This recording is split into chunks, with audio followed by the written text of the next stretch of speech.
어머니, 그럼 텐트 치고 주무세요. 캠핑이라고 생각하세요. 천장에서 떨어지는 찬 빗물이 이마를 타고 흘러내리는 순간 65 정옥순의 눈에선 뜨거운 것이 흘러내렸습니다. 물에 잠긴 집에서 혼자 떨고 있는 시어머니에게 유럽 여행을 떠나는 며느리가 한 말이 그것이었죠. 그날 이후 평생 누군가의 엄마로만 살았던 한 여인의 인생이 완전히 뒤바뀌기 시작했습니다. 도대체 그 집에서 무슨 일이 있었던 걸까요?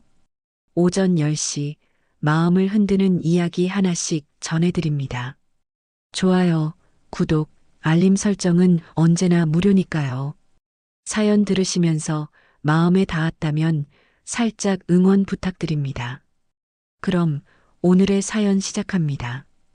엄마, 나 크면 큰 집 지어줄게. 엄마 혼자 안 살게 해줄게. 20년 전 10살 배기 아들이 품에 안겨했던 약속이 아직도 귓가에 맴돕니다. 전라남도 곡성 물안개 피어오르는 섬진강가에서 정옥수는 오늘도 혼자 아침을 맞습니다. 강가에서 조금 떨어진 언덕배기에 자리한 오래된 기와집 한 채가 있습니다. 이 집에는 정옥순이라는 65살 여인이 홀로 살고 있었습니다. 옥수는 마당 한쪽에 늘어선 장독대 앞에 쪼그려 앉아 항아리 뚜껑을 하나씩 열어보고 있었습니다. 된장이며 고추장이며 간장까지 모두 제 색깔을 내며 잘 익어가고 있었죠. 손끝으로 항아리 가장자리를 쓸어내리며 옥수는 나지막이 혼잣말을 했습니다. 올해는 비가 좀 잦네. 그래도 설마 집이 잠기겠어. 하늘을 올려다보니 구름이 잔뜩 몰려오고 있었습니다. 옥수는 항아리 뚜껑을 꼼꼼히 닫고 일어섰습니다. 허리를 펴자 뚝뚝 소리가 났습니다. 아들 현우는 프랑스로 파견을 나간 지 벌써 10달째였습니다. 좋은 회사에 다니는 아들이 자랑스러웠지만 한편으론 서운하기도 했죠. 명절에도 얼굴 한번 보기 힘들었으니까요. 며느리 유진은 서울에서 살고 있었습니다.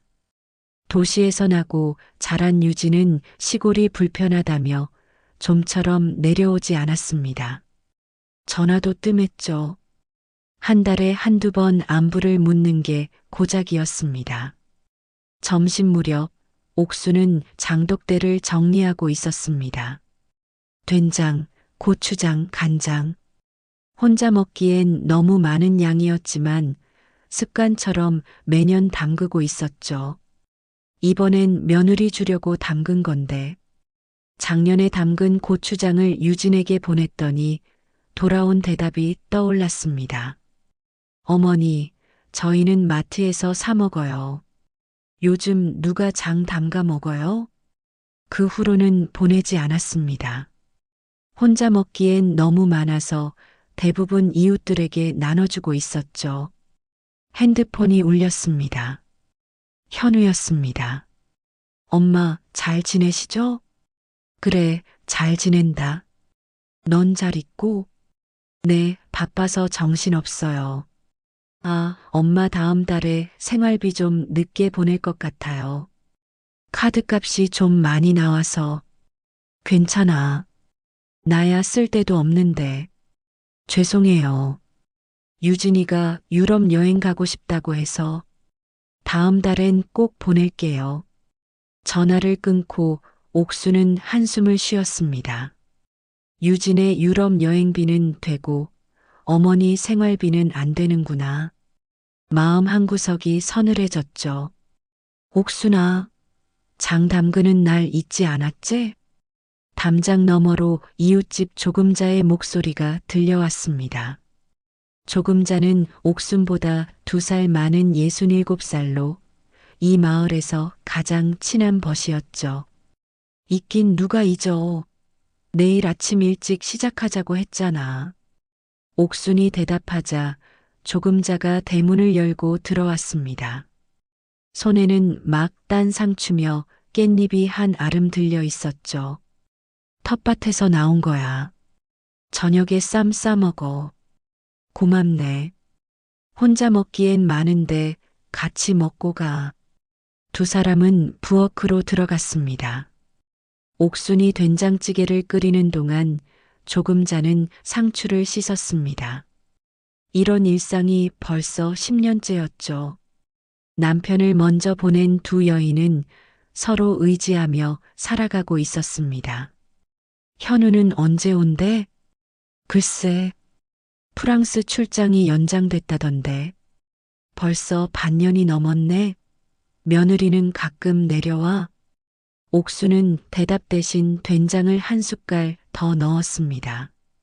며느리 유지는 작년 추석 이후로 얼굴을 본 적이 없었죠. 저녁을 먹고 조금자가 돌아간 뒤 옥수는 마루에 앉아 강물을 바라봤습니다. 섬진강은 여전히 유유히 흐르고 있었죠. 30년 전 이 집으로 시집와서 줄곧 이 강물을 보며 살았습니다. 봄이면 벚꽃이 흩날리고 여름이면 물안개가 피어오르고 가을이면 억새가 하얗게 물들고 겨울이면 눈 덮인 산자락이 아름다웠죠. 참 많은 세월이 흘렀네. 옥수는 무릎을 툭툭 치며 일어섰습니다. 날이 어두워지기 전에 빨래를 걷어야 했죠. 마당 한쪽 빨랫줄에는 이불이며 옷가지들이 널려 있었습니다. 하나씩 걷어들이며 옥수는 다시 하늘을 올려다봤습니다. 먹구름이 점점 짙어지고 있었죠. 올해 장마는 좀 길 것 같네. 빨래를 안고 방으로 들어가는 옥순의 등 뒤로 빗방울이 후두둑 떨어지기 시작했습니다. 창문을 닫으며 옥수는 문득 불안한 마음이 들었습니다. 이 오래된 기와집이 거센 장마를 견딜 수 있을까 하는 걱정이었죠.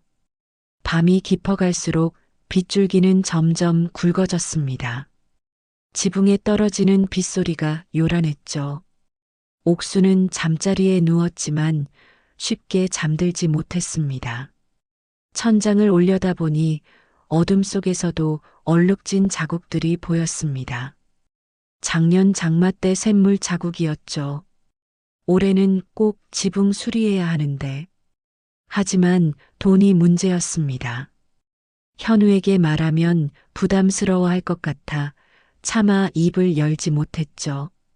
평생 아들에게 짐이 되고 싶지 않았으니까요. 밤이 깊어갈수록 빗소리는 더욱 거세졌습니다. 옥수는 불안한 마음에 잠들지 못하고 거실에 앉아 있었죠. 텔레비전에서는 장마전선 소식을 전하고 있었습니다. 올해 장마는 예년보다 길어질 전망입니다. 옥수는 텔레비전을 끄고 일어났습니다. 안방으로 들어가 장롱 서랍을 열었죠. 가장 안쪽에 숨겨둔 봉투를 꺼냈습니다. 통장 여러 개와 서류들이 들어 있었습니다. 그 중에서도 강남 아파트 등기부등본이 눈에 띄었죠. 10년 전 남편이 갑작스럽게 돌아가시면서 받은 보험금으로 산 아파트였습니다. 현우 부부가 서울에서 고생하지 말고 편하게 살라고. 그때는 그게 최선이라고 생각했습니다. 아들 이름이 아닌 자신의 이름으로 해둔 건 나중에 증여세 문제 때문이었죠.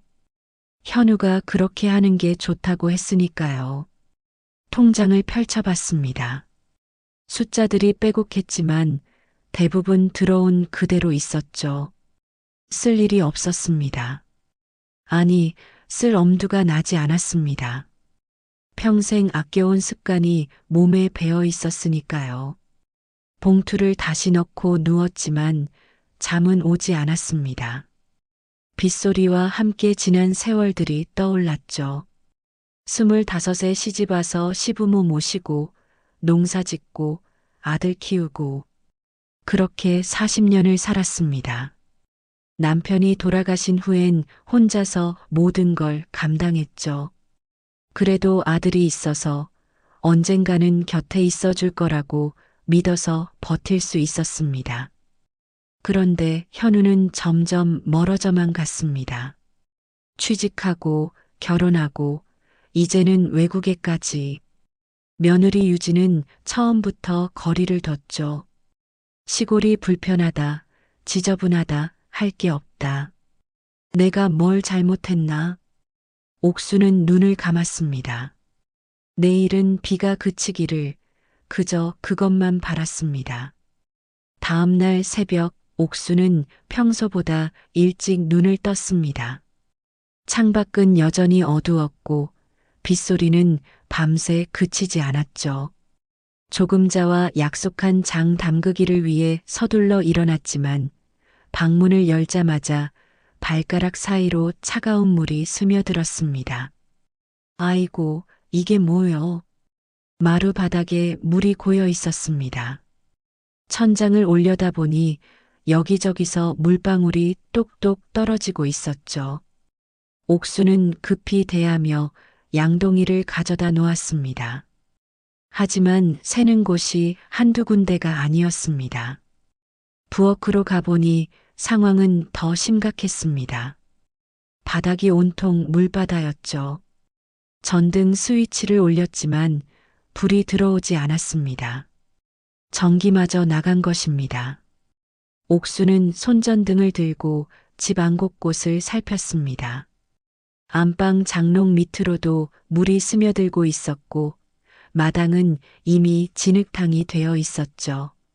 옥순아, 너희 집도 물이 샜구나. 조금자가 우비를 입고 들어왔습니다. 조금자네 집도 사정이 비슷한 모양이었죠. 장 담그기는 글렀네. 이 비가 언제 그칠지도 모르겠고. 그러게 말여. 우리 집도 부엌이 다 잠겼어. 전기도 나가고. 두 사람은 한숨을 쉬며 물에 잠긴 부엌을 바라봤습니다. 평생 살아온 집이 이렇게 무너져 내리는 것을 보는 마음은 참담했죠. 옥수는 방으로 돌아와 핸드폰을 찾았습니다. 이런 상황을 누군가에게 알려야 했습니다. 아들 현우는 프랑스에 있으니 연락하기 어려웠죠. 시차도 있고 멀리 있는 아들을 괜히 걱정시키고 싶지도 않았습니다. 결국 며느리 유진에게 전화를 걸기로 했습니다. 신호음이 길게 이어졌습니다. 한참 뒤에야 유진의 목소리가 들렸죠. 어머니, 무슨 일이세요? 유진아, 우리 집이 큰일 났어. 장마에 지붕이 못 견뎌서 물이 다 새고 있어. 전기도 나가고. 전화기 너머로 한숨소리가 들렸습니다. 어머니, 저 지금 공항이에요. 공항? 네, 유럽 여행 가는 길이에요.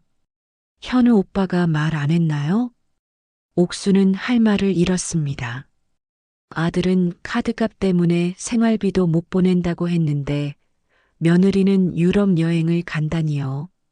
그럼 집이 이렇게 됐는데 어떻게 하면? 어머니, 그럼 텐트 치고 주무세요.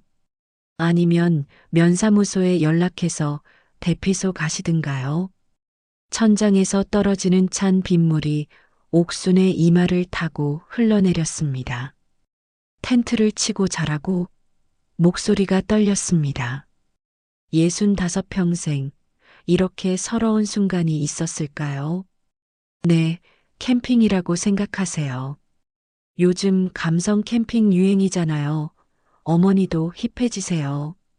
유진의 밝은 목소리와 달리 옥순의 눈에선 뜨거운 것이 흘러내렸습니다. 네, 캠핑이라고 생각하세요. 요즘 비 오는 날 캠핑 가는 사람들 많잖아요. 어머니도 새로운 경험이라고 생각하시면. 유진아, 나는 65이야. 물에 잠긴 집에서 저 탑승 시간 해야 돼서 끊을게요. 캠핑 재미있게 하세요. 뚝. 전화가 끊어졌습니다. 옥수는 핸드폰을 든 채 한참을 서 있었습니다.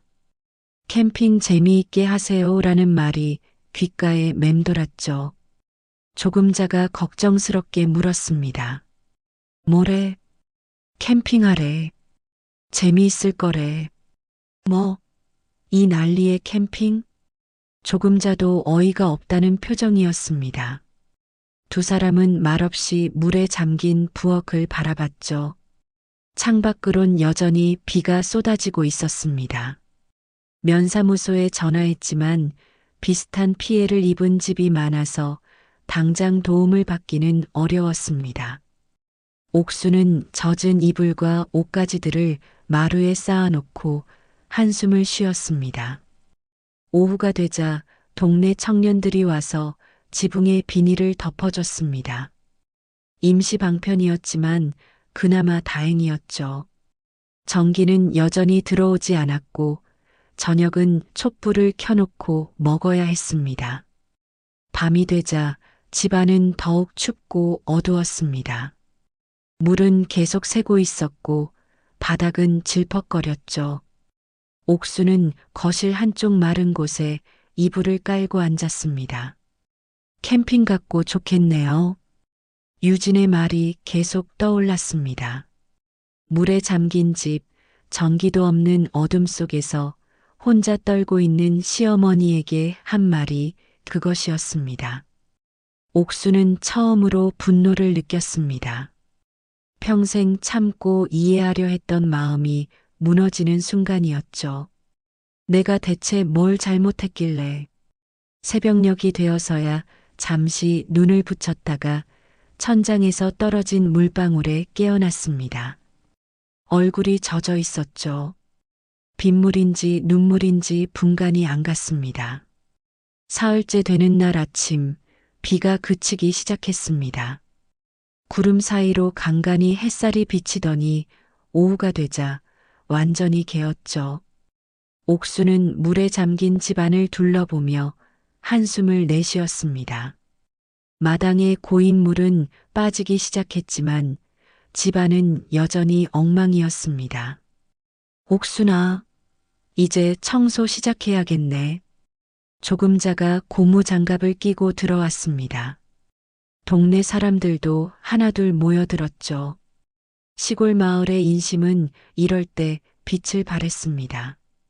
남정네들은 지붕에 올라가 임시로 비닐을 덮었고 아낙네들은 물에 젖은 살림살이를 마당으로 내다 날랐습니다. 부엌 한쪽에 있던 항아리들을 옮기다가 조금자가 혀를 찼습니다. 아이고, 장독이 다 금이 갔네. 이거 다 버려야겠어. 된장이며 고추장이 담긴 항아리 대부분에 금이 가 있었습니다. 물이 스며들어 장이 다 상했죠. 1년 농사만큼이나 중요했던 장들이 하루아침에 못 쓰게 된 것입니다. 그래도 다시 담그면 되지 뭐. 옥수는 담담하게 말했지만 속은 타들어갔습니다. 정성껏 담근 장이 이렇게 허무하게 버려지다니요. 마당 한쪽에는 썩은 채소며 상한 곡식들이 쌓여갔습니다. 냉장고에 있던 반찬들도 전기가 나간 탓에 다 상했죠. 청소를 하던 중 옥수는 부엌 찬장에서 낡은 공책을 발견했습니다. 가계부였죠. 물에 젖었지만 글씨는 알아볼 수 있었습니다. 빼곡히 적힌 지출 내역들. 그 옆에는 작은 메모들이 있었습니다. 2019년 추석, 송편 100개 빚음. 현우 못 온다고 함. 혼자 다 먹음. 2021년 내 생일날 미역국 끓이다 울음. 아무도 안 옴. 전화도 없음. 2022년 어버이날 카네이션 한 송이 직접 삶. 가슴에 달고 혼자 웃음. 2023년 마이너스 무릎 수술. 병원 보호자란 비움. 택시 타고 혼자 퇴원. 옥수는 가계부를 덮었습니다. 그동안 못 본 척했던 서운함들이 선명하게 보였죠. 저녁 무렵 집안이 어느 정도 정리됐습니다. 전기도 들어왔고요. 옥수는 안방으로 들어가 장롱을 열었습니다. 가장 아래 서랍에서 봉투를 꺼냈죠. 통장과 도장, 그리고 서류들을 하나씩 확인했습니다. 강남 아파트 등기부등본을 유심히 봤습니다. 소유자 정옥순, 분명히 적혀 있었습니다. 자신의 이름으로 된 자신의 집. 그런데 왜 자신은 물에 잠긴 시골집에서 혼자 살고 있을까요?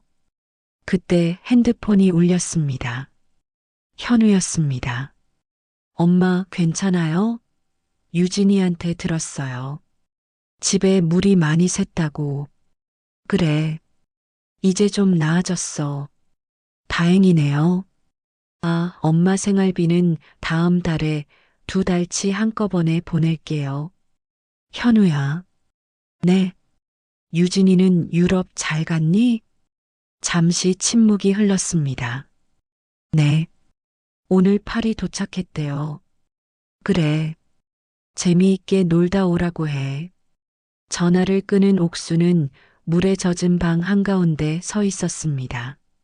나도 사람이다. 나도 정옥순이라는 이름을 가진 한 사람이란 말이다. 65년 인생 처음으로 자신의 이름을 소리내어 불러봤습니다. 그리고 결심했습니다. 이제 그만 누군가의 엄마의 길을 멈추기로. 평생 모은 것들, 자신의 이름으로 된 것들을 이제는 자신을 위해 써야겠다고. 다음 날 아침, 옥수는 일찍 일어나 짐을 쌌습니다. 필요한 것들만 간단히 챙겼죠. 조금자가 놀라서 물었습니다. 어디가? 서울 좀 다녀올게. 갑자기? 그래. 할 일이 있어서. 사실 옥수는 서울로 이사할 집을 알아보러 가는 것이었습니다. 강남 아파트를 정리하고 자신이 살 작은 집을 구하려고요. 버스 안에서 옥수는 핸드폰에 저장된 사진들을 봤습니다. 현우의 결혼 사진, 명절 때 찍은 가족 사진들. 그런데 자세히 보니 사진 속 자신의 표정이 늘 어색했습니다. 억지로 웃고 있었구나. 서울에 도착한 옥수는 부동산을 찾아다녔습니다. 은평구의 작은 단독주택이 마음에 들었죠. 작은 마당도 있고 조용하고 무엇보다 자신만의 공간이었습니다. 이 집으로 하겠습니다. 좋은 선택이세요. 노년 생활 보내시기에 딱 좋은 집이에요. 계약을 마치고 나오는 옥순의 발걸음은 가벼웠습니다. 평생 처음으로 자신만을 위한 선택을 한 것이죠. 서울 강남의 한 아파트. 유진은 유럽 여행에서 돌아온 지 사흘째 되는 날이었습니다. 파리와 로마, 바르셀로나를 거쳐 온 열흘간의 여행은 완벽했죠. SNS에 올린 사진마다 수백 개의 좋아요가 달렸고 친구들의 부러움 섞인 댓글이 이어졌습니다. 역시 유진이는 인생을 즐길 줄 알아. 거실 소파에 앉아 핸드폰을 보던 유진은 만족스러운 미소를 지었습니다. 이탈리아에서 산 명품 가방을 다시 한번 쓰다듬으며 여행의 여운을 즐기고 있었죠. 여보, 우편함 좀 확인해봐. 여행 가느라 못 봤잖아. 남편 현우와의 영상통화에서 그가 말했습니다. 프랑스와의 시차 때문에 현우의 얼굴은 피곤해 보였죠. 알았어. 근데 어머니한테는 연락했어? 아직 바빠서 못했어. 유진이 내가 가끔 안부 전화 좀 해줘. 지난번에 했는데 또 해야 해? 시골 사는 게 뭐 특별한 일 있겠어? 유진은 마지못해 일어나 현관으로 나갔습니다. 우편함을 열자 광고 전단지들과 함께 하얀 봉투 하나가 눈에 띄었죠. 거실로 돌아와 봉투를 뜯었습니다.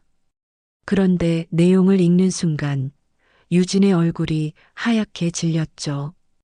주택 퇴거 통보서. 이게 뭐야? 손이 떨리기 시작했습니다. 서류를 자세히 읽어보니 이 아파트의 소유주가 무상임대 계약을 해지한다는 내용이었죠. 퇴거 기한은 한 달. 그런데 더 충격적인 것은 소유주의 이름이었습니다. 소유자 정옥순, 어머니가 이 집 주인이었어? 유진은 믿을 수 없다는 표정으로 서류를 다시 읽었습니다. 분명 남편 현우가 회사에서 지원받은 사택이라고 했었죠. 그래서 월세 걱정 없이 편하게 살고 있었는데 알고 보니 시어머니 소유의 집이었다니요. 급히 핸드폰을 들어 시어머니에게 전화를 걸었습니다.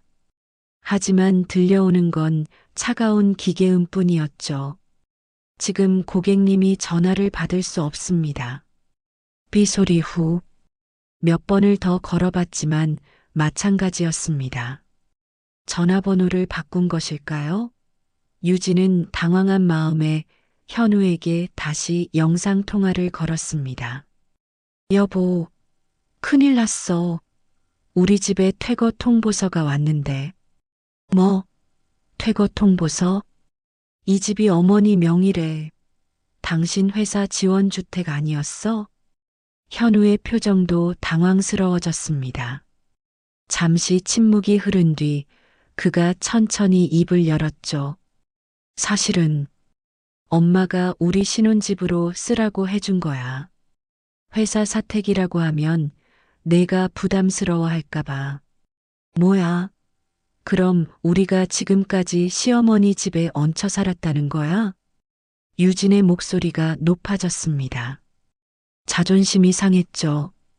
친구들에게는 항상 능력 있는 남편 덕분에 강남에 산다고 자랑했었는데 사실은 시어머니 집에 얹혀 살고 있었다니요. 그게 중요한 게 아니잖아. 왜 갑자기 퇴거 통보를 했을까? 엄마한테 무슨 일이 있나? 내가 어떻게 알아? 전화도 안 받고. 아, 맞다. 지난번에 전화 왔었어. 유진은 그제야 며칠 전 시어머니의 전화가 떠올랐습니다. 집에 물이 샜다고 전기도 나갔다고 했었죠.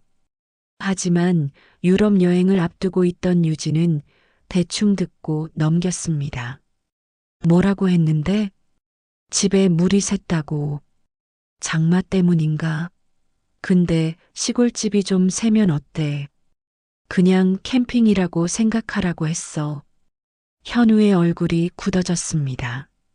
화면 너머로도 그의 표정이 심상치 않다는 게 느껴졌죠. 유진아, 너 정말 그렇게 말했어? 왜? 뭐가 잘못됐어? 나 비행기 타야 해서 바빴단 말이야. 엄마가 혼자 사는데 집에 물이 샜다면 얼마나 힘들었겠어. 그런데 캠핑이라니. 현우의 말에 유진은 입을 다물었습니다. 이제야 자신이 한 말이 얼마나 차가웠는지 깨달았죠. 하지만 이미 늦었습니다. 어쨌든 이 집에서 나가야 한다는 거잖아. 한 달 안에 이사 갈 집을 구해야 해. 일단 엄마한테 연락해봐. 집으로 내려가 보든지. 통화를 끝낸 유진은 소파에 털썩 주저앉았습니다. 눈앞이 캄캄했죠. 강남의 이 아파트를 나가면 어디로 가야 할까요? 월세를 내고 살려면 매달 수백만 원이 들 텐데 현우의 월급으로는 빠듯할 것 같았습니다. 유진은 거실을 둘러봤습니다. 넓은 거실과 큰 창문, 한강이 보이는 전망. 이 모든 게 시어머니 덕분이었다는 사실이 믿기지 않았죠. 지금까지 당연하게 누렸던 것들이 사실은 당연한 게 아니었습니다. 다음 날 아침 유진은 곡성으로 가는 버스에 올랐습니다. 퇴거 통보서를 받은 뒤 처음으로 시어머니를 찾아가는 길이었죠. 버스 안에서 유진은 계속 핸드폰을 만지작거렸습니다. 뭐라고 말해야 할지 몰랐습니다. 어머니, 죄송해요. 그때 제가 너무 차갑게 말했죠? 아니면 어머니, 왜 갑자기 퇴거 통보를 하신 거예요? 저희가 뭘 잘못했나요? 머릿속이 복잡했습니다. 시골길로 접어들자 창밖 풍경이 낯설게 느껴졌죠. 결혼 후 손에 꼽을 정도로만 왔던 시댁이었습니다. 명절에도 바쁘다는 핑계로 가지 않았고 시어머니 생신도 그냥 넘겼습니다. 그래도 남편이 잘하면 되지 않나? 난 며느리일 뿐인데. 그렇게 생각하며 살았던 시간들이 떠올랐습니다. 시어머니와의 관계는 늘 서먹했고 전화도 의무적으로만 했죠. 그런데 이제 와서 도움을 청하러 가야 한다니 유진의 마음은 무거웠습니다. 곡성에 도착한 유진은 택시를 타고 시어머니 집으로 향했습니다. 그런데 집에 도착해 보니 대문이 굳게 잠겨 있었죠. 초인종을 눌러도 대답이 없었습니다. 어머니, 저 유진이에요. 어머니. 한참을 불러도 인기척이 없었습니다. 이웃집을 찾아가 물어보니 며칠 전에 이사를 갔다는 대답이 돌아왔죠. 어디로 가셨는지 아세요? 글쎄, 서울로 간다고만 하시던데. 정확한 주소는 안 알려주시더라고. 유진은 망연자해졌습니다. 시어머니가 이사를 갔다니요. 그것도 아무 연락 없이 서울로 갔다니 믿기지 않았죠. 텅 빈 집 앞에 서서 유진은 한참을 멍하니 있었습니다. 담장 너머로 보이는 마당은 여전히 물에 젖은 흔적이 남아 있었고 지붕엔 임시로 덮은 비닐이 펄럭이고 있었죠. 정말 혼자서 이 난리를 겪으셨구나. 이제야 시어머니가 얼마나 힘들었을지 실감이 났습니다. 그런데 자신은 캠핑이라고 생각하라는 말을 했죠. 유진은 부끄러워서 얼굴이 화끈거렸습니다. 돌아가는 버스 안에서 유진은 계속 퇴거 통보서를 들여다봤습니다. 한 달 안에 이 편안한 집을 떠나야 합니다. 시어머니께 용서를 구하고 싶었지만 이미 연락할 방법도 없었죠. 창밖으로 어둠이 내리고 있었습니다. 서울로 돌아가는 길이 이렇게 멀게 느껴진 적은 없었습니다. 유진이 곡성에서 돌아온 다음 날 강남 아파트는 어수선한 분위기로 가득했습니다. 거실 한쪽에는 이사 박스들이 쌓여가고 있었죠. 한 달이라는 시간은 생각보다 빨리 지나갈 것 같았습니다. 여보, 어머니 집에 남긴 쪽지라도 없었어? 현우가 영상통화로 물었습니다. 프랑스에서도 매일 연락을 하고 있었지만 시어머니의 행방은 여전히 오리무중이었죠. 없었어. 이웃 사람들도 서울 간다는 말만 들었대. 혹시 어머니 친구분들 연락처 알아? 엄마가 그런 걸 알려준 적이 없어서 어머니 통장이나 카드 사용 내역으로 추적해 볼까? 유진은 한 가닥 희망을 품었습니다. 하지만 현우의 대답은 부정적이었죠. 엄마 명의로 조회하려면 본인이 직접 해야 해. 우리가 마음대로 할 수는 없어. 이사 준비를 하면서 유진은 계속 시어머니를 찾을 방법을 고민했습니다. 구청에 전화해보고 주민센터에도 문의했지만 개인정보라며 알려주지 않았죠. 일주일이 지난 어느 날 유진은 다시 곡성으로 내려갔습니다. 혹시나 하는 마음에 시어머니 집을 다시 찾았죠. 그런데 이번엔 대문에 작은 쪽지가 붙어 있었습니다. 유진은 떨리는 손으로 쪽지를 떼어들었습니다. 시어머니의 글씨가 분명했죠. 쪽지를 펼치자 더 많은 내용이 적혀 있었습니다. 유진아, 내가 이 글을 읽고 있다면 여기까지 왔겠지. 수고했다. 나도 한때는 좋은 시어머니가 되고 싶었단다. 내가 불편하지 않게, 부담스럽지 않게. 그래서 멀리서 조용히 살았지. 하지만 알았어.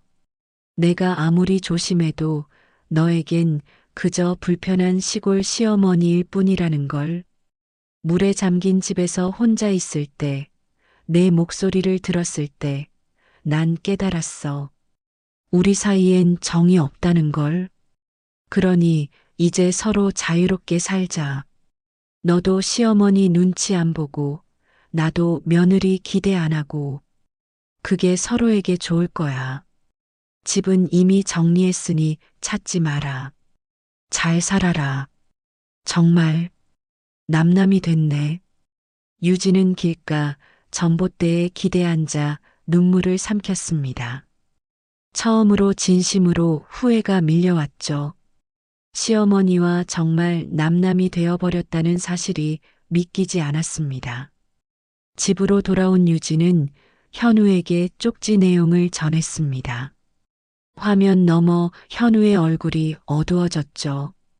엄마가 정말 마음이 많이 상하셨나 봐. 어떻게 하면 좋을까? 이대로 포기할 순 없잖아. 일단 이사부터 하자. 엄마도 시간이 지나면 마음이 풀리실 거야. 하지만 유진은 그렇게 생각하지 않았습니다. 쪽지에 적힌 남남이라는 두 글자가 너무나 단호했으니까요. 시어머니는 정말로 관계를 끊으려는 것 같았습니다. 이사 날짜가 다가올수록 유진의 마음은 무거워졌습니다. 친구들에게는 더 좋은 집으로 이사 간다고 둘러댔지만 실상은 전혀 달랐죠. 강남에서 벗어나 서울 외곽의 작은 빌라로 이사를 가야 했습니다. 유진아, 강남 떠나면 자주 못 보겠네? 친구가 아쉬워하며 말했습니다. 유진은 억지로 웃으며 대답했죠. 가끔 만나면 되지. 강남이 다가 아니잖아. 하지만 속으로는 알고 있었습니다. 강남을 떠나면 많은 것이 달라질 거라는 걸. 친구들과의 모임도 자신의 일상도 모든 게 변할 것 같았죠. 유진은 이삿짐을 정리하다가 낡은 앨범을 발견했습니다. 시어머니가 결혼 선물로 준 것이었죠. 앨범을 펼치자 현우의 어린 시절 사진들이 나왔습니다. 그리고 맨 뒤에는 편지 한 통이 끼워져 있었습니다. 유진아, 우리 현우 잘 부탁한다. 나는 시어머니가 되고 싶지 않고 너도 며느리가 되지 않았으면 좋겠다. 그냥 우리 모두 한 가족이 되었으면 좋겠구나. 옥순 올림 유진은 편지를 읽고 또 읽었습니다. 그제야 깨달았죠. 시어머니는 처음부터 거리를 둔 게 아니라 자신이 편하길 바라서 거리를 유지했다는 걸. 내가 먼저 선을 그었구나. 유진은 주저앉아 울었습니다. SNS를 열어 유럽 여행 사진을 봤습니다. 화려한 사진들 속에서 자신은 환하게 웃고 있었죠. 그런데 같은 시각 시어머니는 물에 잠긴 집에서 혼자 떨고 있었습니다. 댓글들을 하나씩 읽어 내려갔습니다. 부럽다, 난 시어머니 때문에 여행도 못 가. 역시 유진이는 똑똑해. 시댁이랑 거리 두는 게 답이야. 그때는 뿌듯했던 댓글들이 이제는 비수처럼 박혔습니다. 유진은 편지를 가슴에 품고 한참을 울었습니다. 시어머니가 처음부터 자신을 가족으로 받아들이려 했다는 걸, 자신이 먼저 벽을 쌓았다는 걸, 이제야 깨달았죠. 시어머니는 여전히 연락이 닿지 않았고 현우와의 사이도 예전 같지 않았습니다. 어머니를 찾아야 해. 무릎 꿇고 빌어서라도. 하지만 서울은 너무나 넓었고 정옥순이라는 이름은 너무나 흔했습니다. 이사 전날 밤 유진은 텅 빈 거실에 앉아 있었습니다. 가구들은 이미 옮겨졌고 벽에는 액자 자국만 남아 있었죠. 이곳에서 보낸 5년의 시간이 스쳐 지나갔습니다. 유진은 쓴웃음을 지었습니다. 그동안 당연하게 여겼던 것들이 사실은 시어머니의 배려였다는 걸 이제야 깨달았죠. 그런데 자신은 그 배려에 감사는커녕 당연하게만 여겼습니다. 핸드폰을 들어 시어머니 번호를 다시 한번 눌러봤습니다. 역시나 연결되지 않았죠. 번호를 바꾼 게 분명했습니다. 정말로 연락을 끊으려는 시어머니의 의지가 느껴졌습니다. 이사 당일 유진은 마지막으로 집을 둘러봤습니다. 현관문을 나서며 뒤를 돌아봤죠. 다시는 이곳에 올 일이 없을 것 같았습니다. 새로 이사한 빌라는 강남 아파트와는 비교할 수 없을 정도로 작고 낡았습니다. 좁은 거실과 어두운 방, 낡은 욕실까지 모든 게 초라해 보였죠. 여기서 어떻게 살아? 유진은 박스를 풀다가 주저앉았습니다. 눈물이 났죠. 자존심 때문인지 후회 때문인지 알 수 없는 눈물이었습니다. 며칠 뒤 현우가 잠시 귀국했습니다. 오랜만에 만난 부부는 서로 할 말이 없었죠. 현우도 새 집을 둘러보며 한숨만 쉬었습니다. 내가 엄마한테 제대로 설명을 했어야 했는데 이제 와서 무슨 소용이야. 어머니는 우리를 남남이라고 했어. 두 사람은 침묵 속에서 저녁을 먹었습니다. 텔레비전 소리만 거실에 울려 퍼졌죠. 뉴스에서는 부동산 가격 상승 소식을 전하고 있었습니다. 강남 아파트 가격은 계속 오르고 있다고 했죠. 저 집에서 계속 살았다면 유진이 나지막이 말했습니다. 현우는 대답하지 않았죠. 두 사람 모두 같은 생각을 하고 있었습니다. 시어머니와의 관계를 잘 유지했다면, 조금만 더 따뜻하게 대했다면, 지금쯤 여전히 그 집에서 편안하게 살고 있었을 텐데, 엄마를 꼭 찾아야 해.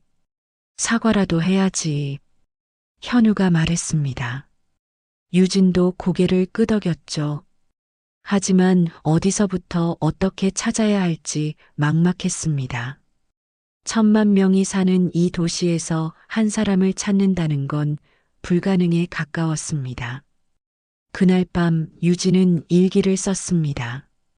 결혼 후 처음으로 쓰는 일기였죠.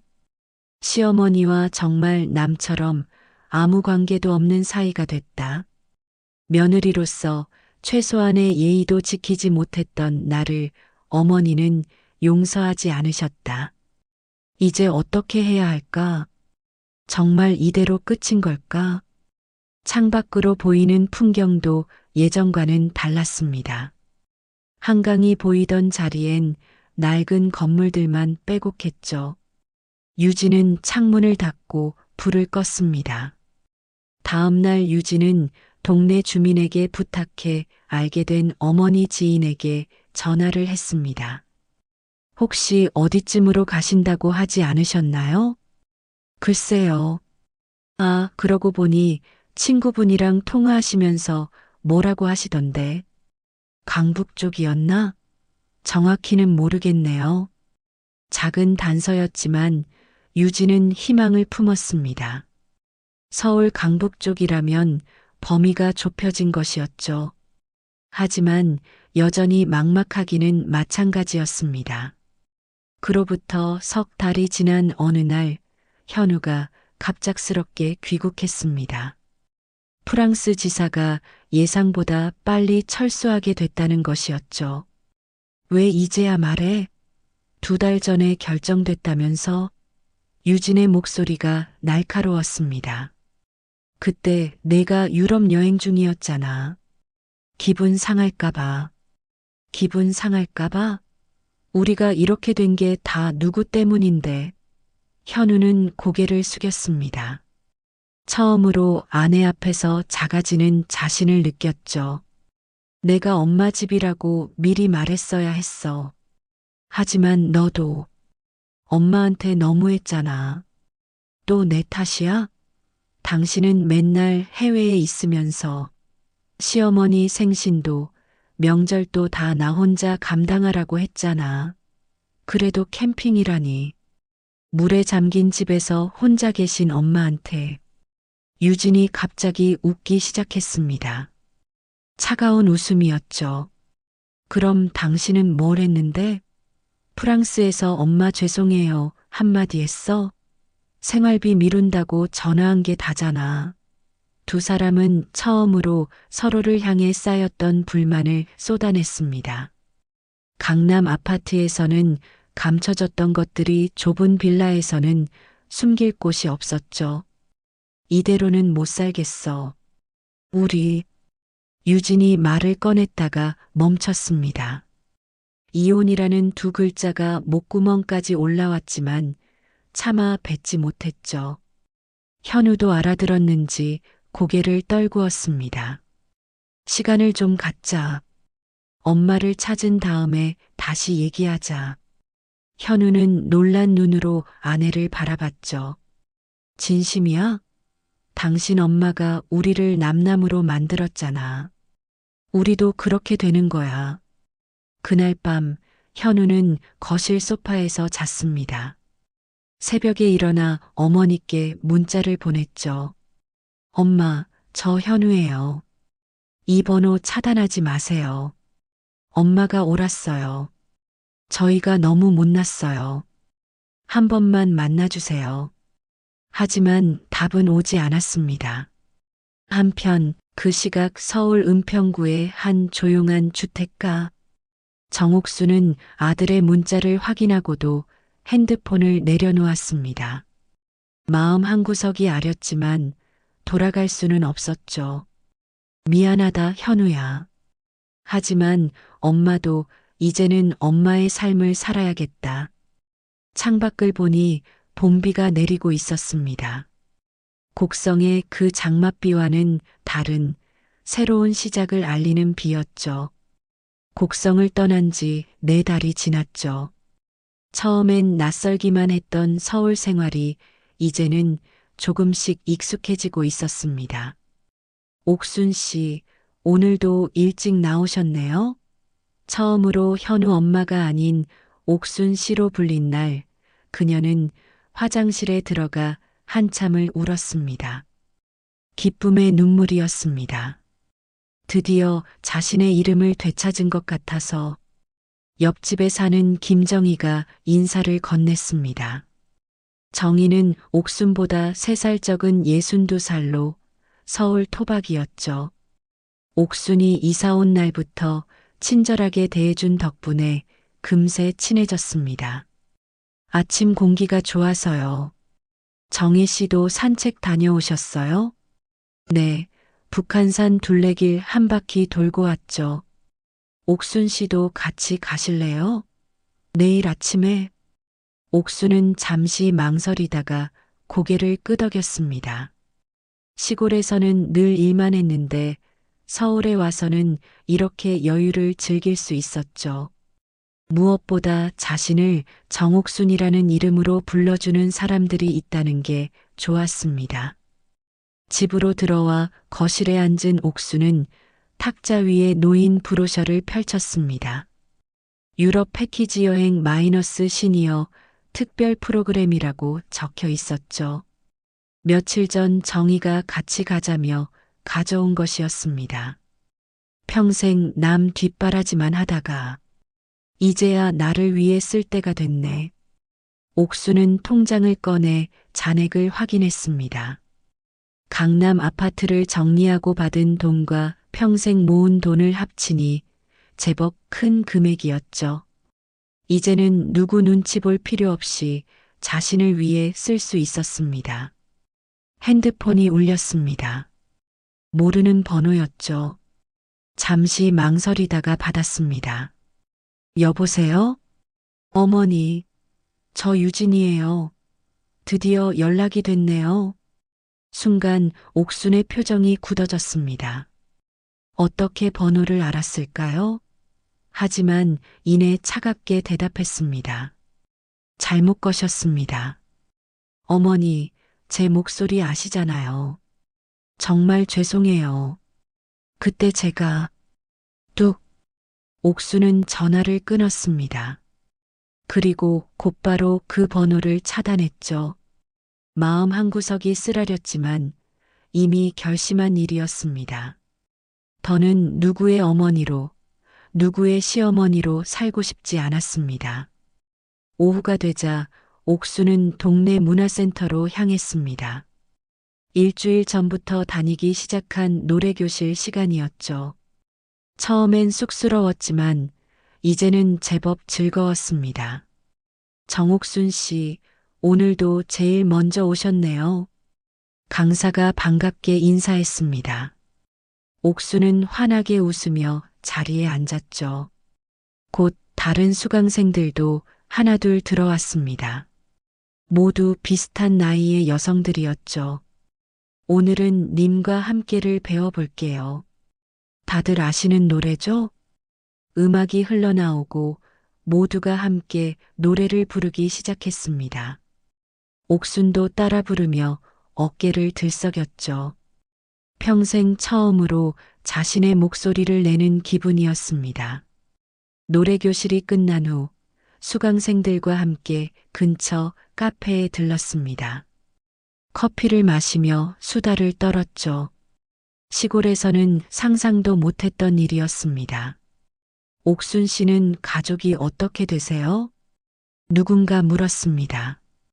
옥순은 잠시 생각하다가 대답했죠. 아들이 하나 있는데 외국에 있어요. 저는 혼자 살아요. 그럼 외로우시겠네요. 아니에요. 오히려 편하고 좋아요. 이제야 제 인생을 사는 것 같아서요. 다들 고개를 끄덕였습니다. 비슷한 처지의 사람들이 많았으니까요. 자식들 뒷바라지하느라 정작 자신은 돌보지 못했던 사람들이었죠. 저녁이 되어 집으로 돌아온 옥수는 혼자 밥을 차렸습니다. 간단한 반찬들이었지만 자신이 좋아하는 것들로만 차렸죠. 텔레비전을 보며 여유롭게 저녁을 먹었습니다. 식사를 마치고 일기를 쓰기 시작했습니다. 서울에 와서 새로 시작한 습관이었죠.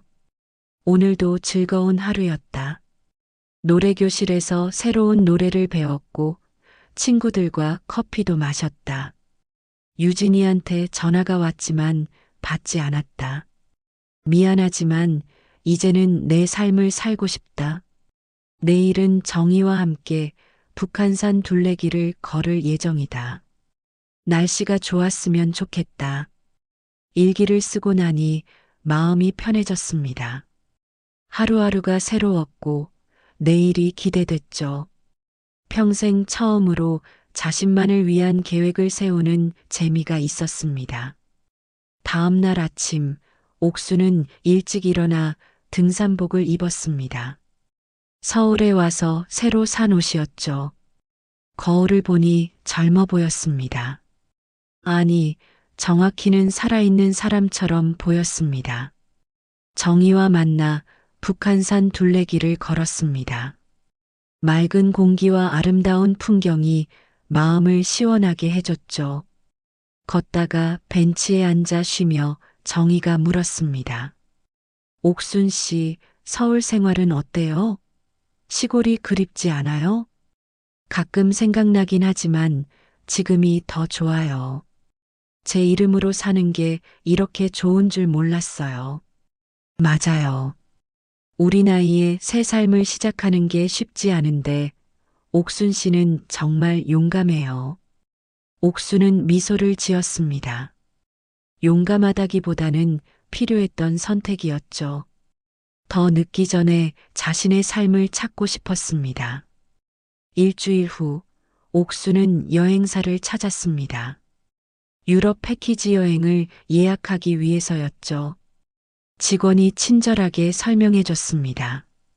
이 상품은 시니어분들을 위한 특별 프로그램이에요. 일정도 여유롭고 동행하시는 분들도 다 비슷한 연세라 편하실 거예요. 혼자 가도 괜찮을까요? 물론이죠. 혼자 오시는 분들도 많아요. 오히려 여행 중에 좋은 친구들을 만나실 수 있을 거예요. 옥수는 망설임 없이 예약을 했습니다. 평생 꿈꿔왔던 유럽 여행이었죠. 남편 살아생전에는 돈이 아까워서, 남편 돌아가신 후에는 혼자 가기가 무서워서 포기했던 꿈이었습니다. 오늘 사연이 마음에 남으셨다면 구독과 좋아요, 댓글로 함께 기억해 주세요. 여러분의 한마디가 다음 이야기의 시작이 됩니다.